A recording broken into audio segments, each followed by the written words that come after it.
Okay, good afternoon. Short video, no?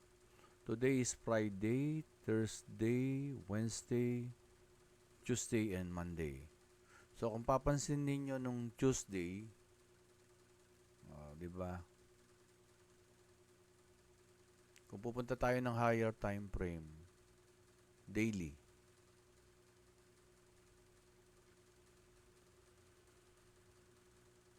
Yan.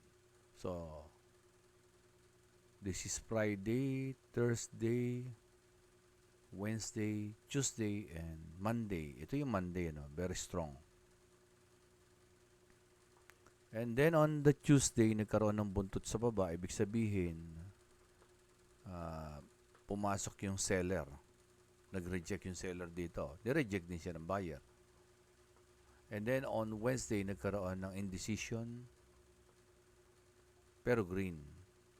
On Thursday, another indecision, mas mahaba yung wick sa taas at sa baba. And then red. And then ngayon, ano yung possible? Pero coming from this strong impulse, most likely there will be a retracement. No. Pwedeng may retracement. Kung bababa tayo ng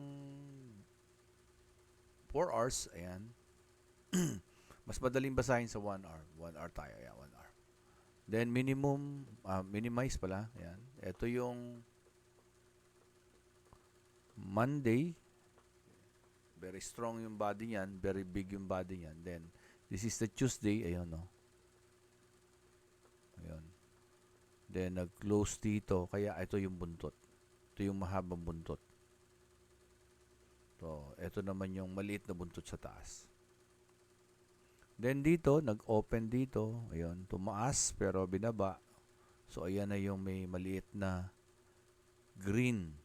Tapos, ito yung buntot. So, may seller rejection na dyan. Ito naman, ayun, nag-double tap, binagsak uli. Ito yung mahabang buntot sa ilalim, tapos tumaas. Dito naman, dito yung open, dito yung closed. Kung dito red, dito red, dito green, dito red na. So, ibig sabihin, kung papansinin yung mabuti to, at gagamitin naman natin yung tinatawag na fair value gap, ayan yung fair value gap. Ayan siya. Yun.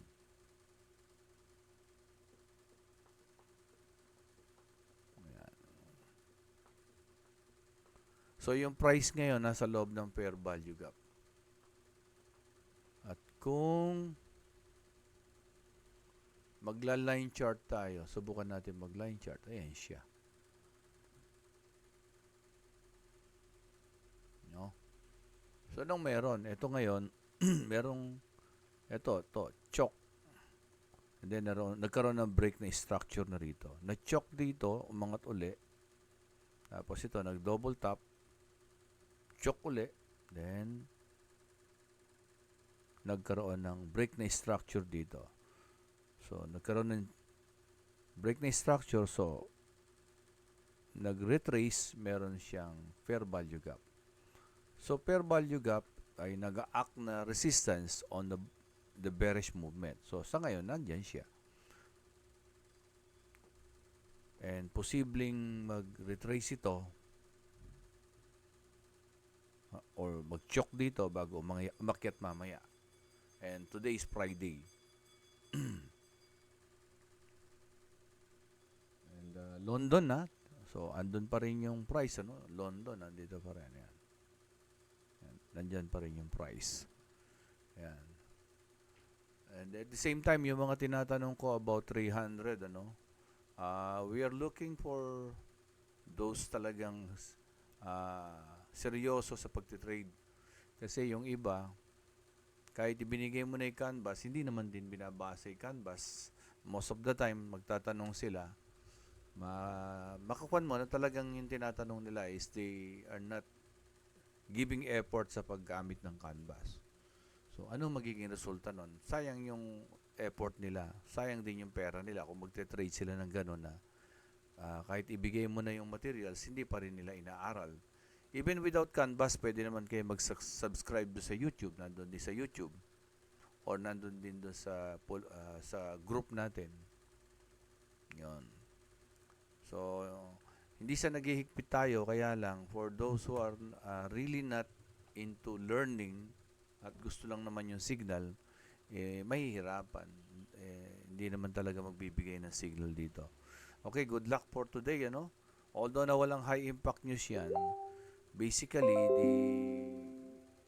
the yung pagiging uncertain ng economics ng USD is bad for the USD. And most probably, itong chart na to pwedeng bumaba dyan and then dumiretso pataas mamaya. Or medyo bumaba pa dito, dumiretso pataas. Or pwede rin ito dumiretso ng mamaya. Pwede na kasi naka-sideways siya. Ayan yung sideways niya. Ang laki oh. Ayan, pwedeng ganyan. Pwede rin namang bumagsak muna bago uli umangat. Okay? Good luck and thank you.